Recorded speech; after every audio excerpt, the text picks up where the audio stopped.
네, 그러면 두 번째 팀 소개하도록 하겠습니다. 가톨릭대학교 의학과 재학 중인 박현욱, 정충화 학생으로 구성된 YAS입니다. 강의 주제는 한반도 건강 공동체를 위한 큰 마련 그림 설계도입니다. 네, 큰 박수 부탁드립니다.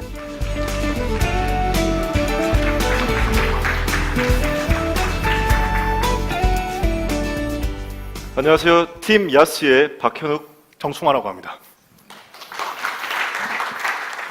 네, 바로 어제가 한국의 대북 특사단이 평양으로 향했던 역사적인 하루였습니다. 이처럼 날이 갈수록 새로워지고 있는 남북 관계에서 그저 기다리기만 하는 태도는 올바른 평화를 이끌 수가 없습니다. 서로 다른 정치 체제에서 시작한 두 국가는 사회와 이념, 역사와 문화를 달리하게 되었고 이로 인해서 전반적인 국민 건강에 큰 차이를 보이게 되었습니다.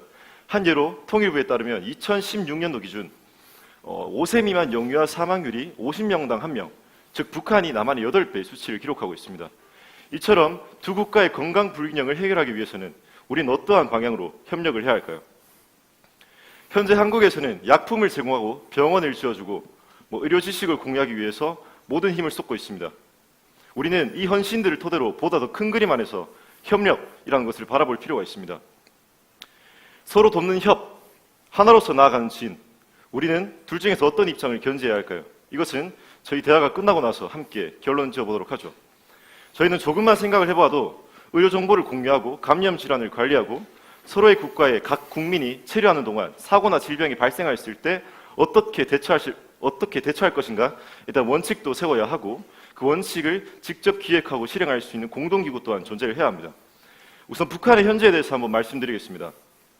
먼저 1990년대에 시작한 경제난에서 비롯해서 의료시장, 의약품 생산이 대거 중단이 되었고 의료인들의 생활을 국가에서 보장받지 못하는 상황이 되었습니다. 이로 인해서 장마당을 통한 비공식적인 보건의료 전달 체계가 만연하게 되었고 국민들은 올바른 건강에서 멀어지게 되었습니다. 두 번째로 영양실조와 관련된 자료입니다. 가임 여성의 3분의 1에 해당하는 여성이 영양실조를 겪고 있고 이는 저체중아나 영양불량아를 출산할 위험에 노출되어 있다는 것을 의미합니다. 영양불량, 1998년부터 지금까지 계속 줄어들고 있지만 여전히 국제사회에서 영양불량 위험국가에 속해 있습니다. 다음, 의료자원. 북한은 모순적이게도 한 10,000명당 의사 수와 병상 수가 한국보다 더 많습니다. 얼핏 좋아 보이죠? 그리고 열악한 위생 환경에 대비해서 예방의료를 중점적으로 진행을 하고 있고 3차 의료를 중점적으로 진행을 하고 있지는 않기 때문에 3차 의료의 쏠림 현상은 나타나지 않고 있습니다. 네. 그 다음 위생. 재래식 화장실을 현대식 화장실로 바꾸기 위한 북한 정부 측의 노력이 따랐지만 결국에는 82%의 가구만이 현재 파이프를 통한 정수된 물에 접근 가능할 수 있고 이는 여전히 피부병과 감염성 질환에 노출되어 있음을 의미합니다. 다행히도 북한은 여러 단체에서 공여기구에서 원조를 받고 있습니다.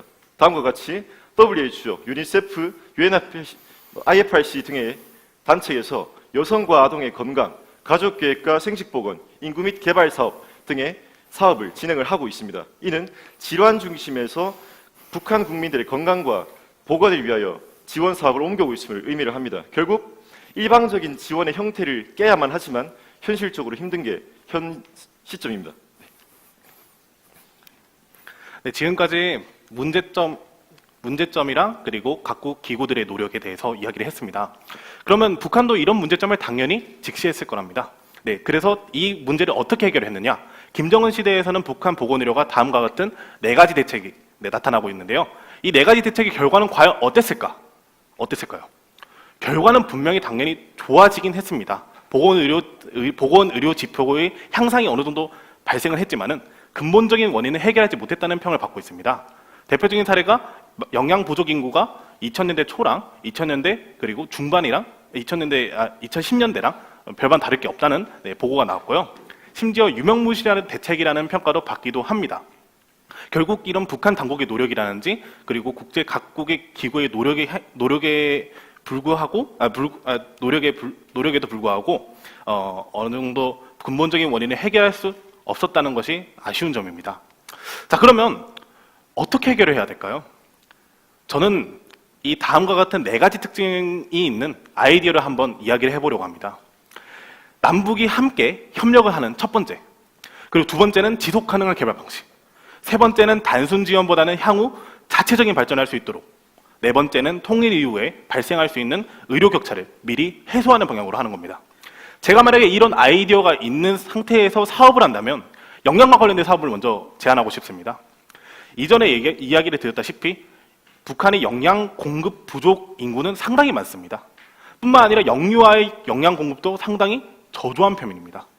그러면 영유아의 영양 공급을 위해서 북한과 남한이 같이 아이디어를 공유를 하는 겁니다.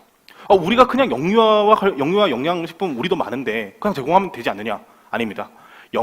북한의 영유아에 대해서 가장 잘하고 있는 북한의 아이디어와 우리나라의 아이디어 같이 종합을 해보는 거죠. 그리고 우리나라에서 인프라를 구축해주고 북한의 인력을 통해서 영양 사업을 진행을 하는 겁니다. 자, 그러면 이 사업의 특징 네 가지가 다 반영돼 있어요.